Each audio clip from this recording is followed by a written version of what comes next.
қазанға чоғылып, бірге жаққан отылып, ақақ бұлақ шылдыраптан Алтайраға қошылып, гүл ұрығын жаңачып, күн түн менен жанашып, Навырыс деген сөз емес, жаңырыс деген жарашып, ебегейсіз ырысқы елчіліктің күн екен, Теңір өзі бұйрығана теңшіліктің күн екен.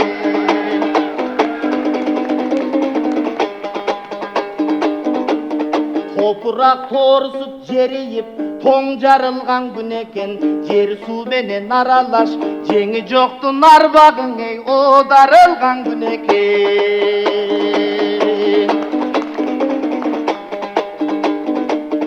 Қара жер бошоп қазықты қаға тұрған күн екен, халқым мындан ынтымаға таба тұрған күн екен. Емең айтқанда сөздің анығын, ақылдың ойлау азығын, ақындар ырдап қағалдың ей, айтыштың алтын қазығын. Кезінде біздің бабалар керенейін тарттырып, кереметін арттырып, сұрынайын тарттырып, Сурайылдай қыздарды су бойлото бастырып, ат бұты жеткен жерлерге аземдеп қавар айттырып, аға саба қызыл ту аяғын жерге қақтырып, апай бетке салқындап ат желдіре бастырып, көпшілікті жинатып та көңілдерін аштырып, көкжалдарын чоғылтып, көкбөрісін тарттырып, бар күлікті чуатып, байгесіне чаптырып, қолоқтып басып жүрбей деп, қоноқтың қамын үйрендіп, жаш балдарды шаштырып, халыққа бата бергін деп, қариясын баш қылып, асылзадаң айымдар ар бір ішін тақ қылып, ақтаңдайлар жарайтыптан ағайынды шаттыдып, халықтан алып батаны қазан толың аш қылып, қара жағырчылар қалайықты шаттыдып, ойноқтоғын ерендерден ордоны жара қаттырып, қызыл құрт жеген елдерден қиыла жақшы болып тұра қырғыздар көрген жақшылық. Емі көргенде сендей борымды менің көңілім сүйет жақтырып, оңытын тап айта бер, ойыңа сөзің маш қылып, өнердің асыл кезгеніне өзіңе тұрам тапшырып.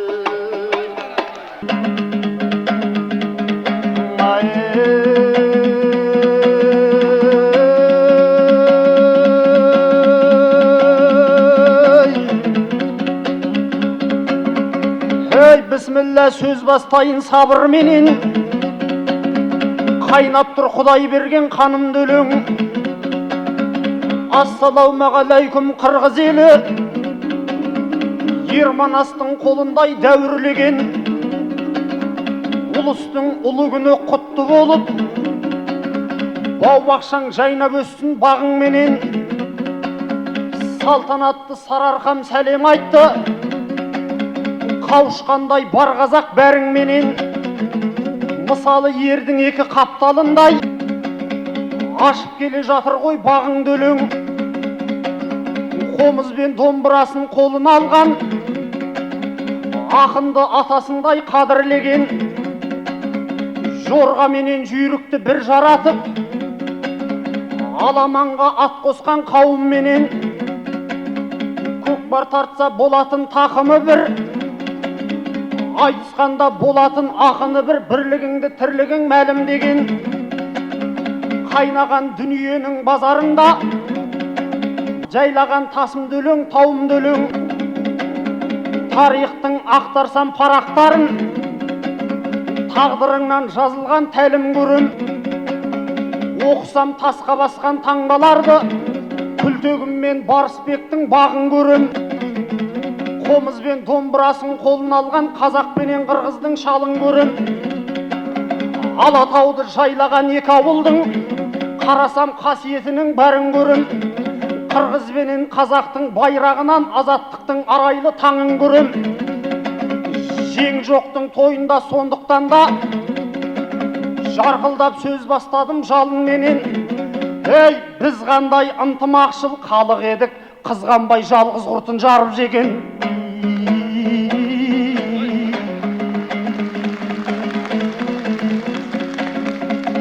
ақынбыз қызыл тілмен кенді ақтарған, тағдыры құтылмаған торғақпаннан, жыршылары жұртының бағын ойлап, толағай жыр туғызған толғатқаннан. Ел бербек ескі досым есенбісің, өзіңдей жүйрігімен ел мақтанған. Астанада өзіңді танитұғын, сұлу қыздар сәлемін жолдап қалған. Жеңі жоқ баба тойы құтты болып, еңбектерің жансекен елге атқарған. Одақтасып қырғыз қазақ бір жатқан ел, орыс кеп кейліксе де оң қапталдан. Ақ жүрек достығынан айнымаған, өзіңдей бауырыммен мен мақтанғам. Қазақ қырғыз тәуелсіз ел бүгінде, сақтасын Құдай енді сорлатқаннан. Жасасын Ерманастың марғас келі, Алтайдан кеп Алатау орнап қалған. Ей, Қоқан мен Қиуаның ортасында отан мен оттың басын қорғап қалған.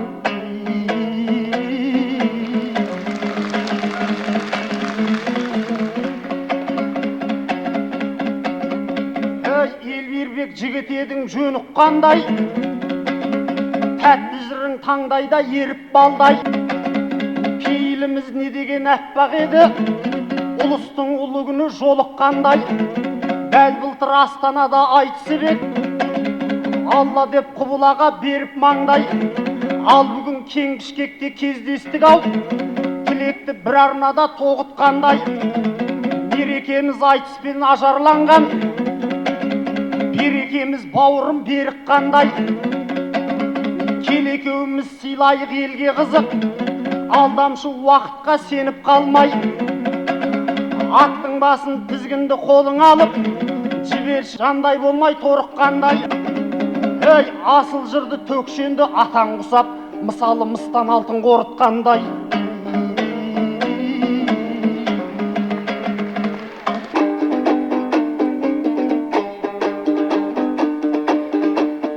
Айналам дәулет керейін, аталардың салғанан, аның айтып саға берейін.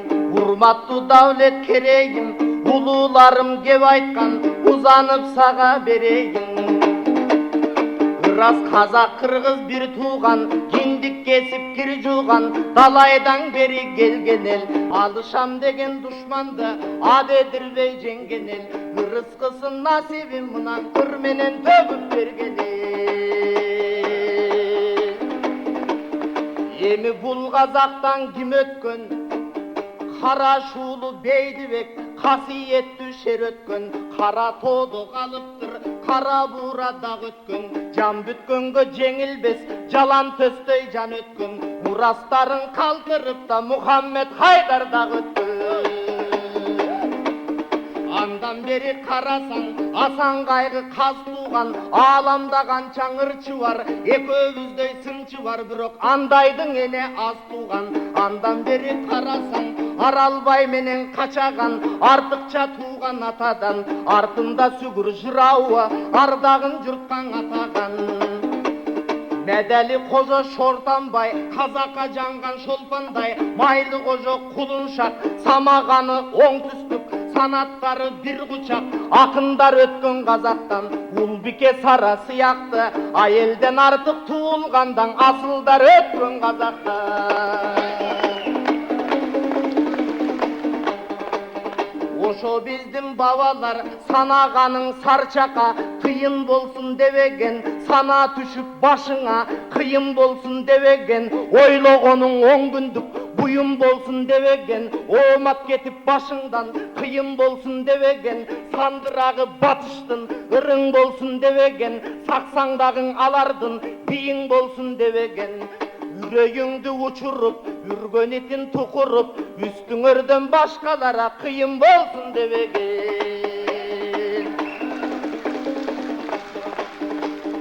Айланам дәулет керейін, андан ары сұрасаң, дағыдан айтып берейін. Ұлудан ұлы туылған, ұзын ақын өзіңсің, түйін тегін сұрасам, Usul akın özünsün, oşolordun barıdır. Sözüңдөн турат байкалып, акындар жакшың айтканда, кара жер кетер чайпалып, кадимкин кани көнөрдүн караны калар байкалып, эки салттын эл билген ушуң эрмектерин айталып. Эми сурай турган кебим бар, суроомо кандай жөнүң бар? Улуу жүздүн энеси, лакап аты Домалак, өзү кандай болду экен? Азан айтып чакырып, атың ким деп койду экен? Муну ошонуң айтып бериң.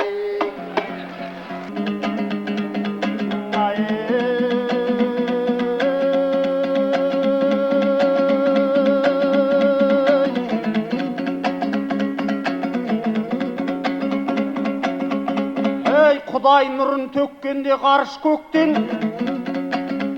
ел бербек шығарғандай дауыс төктем. Жиналып қырғыз қазақ ақындары, тойында жеңі жоқтың шабыш жеткен. Ұлыстың ұлы күні Наурызда, Алла қой ақындарды шабыс еткен. Қазақтың жақсыларын жиып теріп, ел бербек өз жұртына таныс еткен. Тамырын ғасырлардан терең тартып, дүбірі Ерманастың алыс кеткен. Енесайдың бойында елдік құрып, тарихын бастап алған Барысбектен. Саян Алтай таулары ата жұртың, Қырғыз Нұрдың көлінен қамыс керткен. Одан кейін Талашудан тұрақтауып, Алатау баурайында сән үстелткен. Тәуелсіз Қырғызстан тәубәдеші, тарихың жоқ назардан қалыс кеткен. Қырғызға Құдай берген бақыт осы, ұлтыңды ұлылықпен табыс еткен. Ей құралайдай қыздарың қылық етіп, найзағайдай ұлдарын намыс еткен.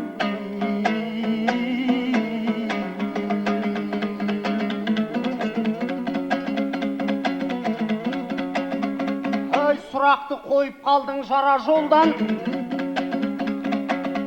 мен емес жауап таппай ада болған. Қырғыз бен қазақ бүгін бірге жайлап, өрісті малдарына дала толған. Екеуі қыз алысып, қыз берісіп, ұрпақтың өсуіне пана болған. Домалақ ана жайлы сұрап жатсың, Алталашқа әйгілі ана болған. Ұлы жүздің алтын құрсақ бәйбішесі, аймаққа аты шыққан дана болған. Ей, Домалақ ан есімі мәңгі өлмейді, Бәйдібек балаларына пана болған.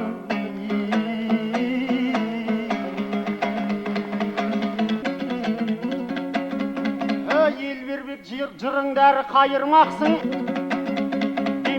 таяз судан қайырлапсың. Дәулеткерей ақынмен кездескенде, сен қалай шарп судан тайынбақсың. Студент екендігің белгілі ғой, мен түсініп отырмын жайыңды ақшың. Мына мендей ұстазға сұрақ қойып, қалайша талабымды майырмақсың. Қазақтың өз тарихын сұрай келіп, сен қандай тілмен жақты айырмақсың.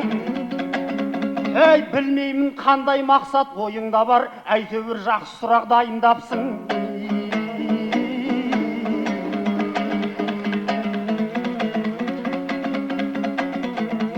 Ей, жеңі жоқ баба тойын тойлатқанда, ақылды тарихқа бойлатқанда, өзіңдей ақын туып арқаланып, Қырғызда айбарлансын аймақтарда. Сұрақты тағы дәрі қойып жатсаң, ел бербек талғамыңмен жайлап таңда. Ей, алдыңда университеттің ұстаз отыр, сен мені студент деп ойлап қалмау.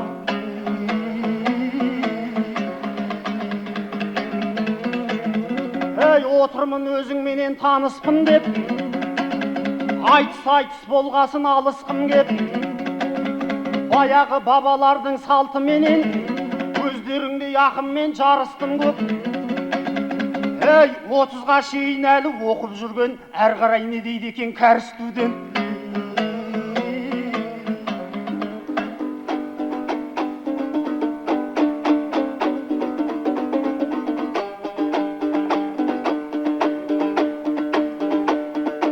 Айтқаныңдың бары рас, ал сөзіңді дағы рас. Қару студент дегенің қабілет емес дағы рас. Ошоның барын чынында оқуған бала мен болом. Ойымдаңырды ойды құдай тоқуған бала мен болом. Қазақтың айтсам баянын қайда кетіп қалдың сен? Мен аны білген бала мен болом. Ақылыма көбірге ваң елген бала мен болом.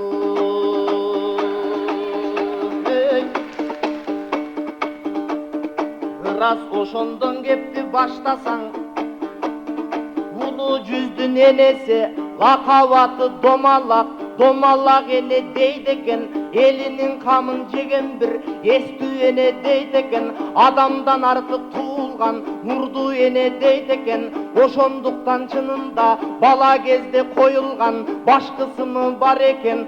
Анын аты Нурила, билип жүргүн борум. Акылыңа ушуну илип жүргүн борум.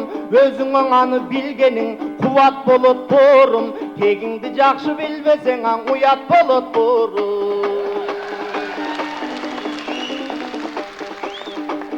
Анткенимдин себебин аныдан айтып беремин. Кайран биздин бабалар Қазақ қырғыз тең болған, қасиеттің ел болған. Жанағы самагон жасап сасытқан, чочкосу менен аралаш, чогуу бирге жатышқан. Бир топ элди каратып, бири-бирин атышқан. Арақ менен күн өткөн, аюулар менен күрөшкөн. Акчалуу мейман чакырып, аялы менен түн өткөн. Элден эмес экиң эл. Болбосоң оңбогон орто кылымда, ойрон кылып чынында. Оюн менен жүрдешкен, ордого башың ийдешкен. Сеждеге башың ийдешкен, селдени башка кийдешкен. Мен айткандай жүрдешкен, мечитиме кирдешкен. Кыстогоң алып талайды, кылыч менен үйрөткөн. Куран менен сүйлөбөй, курал менен сүйлөшкөн. Парасатсыз фанатига кемден эмес элибиз. Андан бери карасаң, калыстыктан адашкан, кара жерди талашкан, жеренени менчиктеп, 7ден 5ин караткан, өзүмчүл саясаттары өрттөй каптап бараткан, бурмалап адеп ыйманды, бузуку өнөр тараткан. Ошолордун айынан күнүгө ондогон бомба жарылып, оңбогондой кан аккан, көкүрөгү булган гана көрдөн эмес элибиз. Көчмөн кыргыз аталып, көп элден көп жашадык. Көк теңирден баталып, дегелең өлгөн эмес элибиз.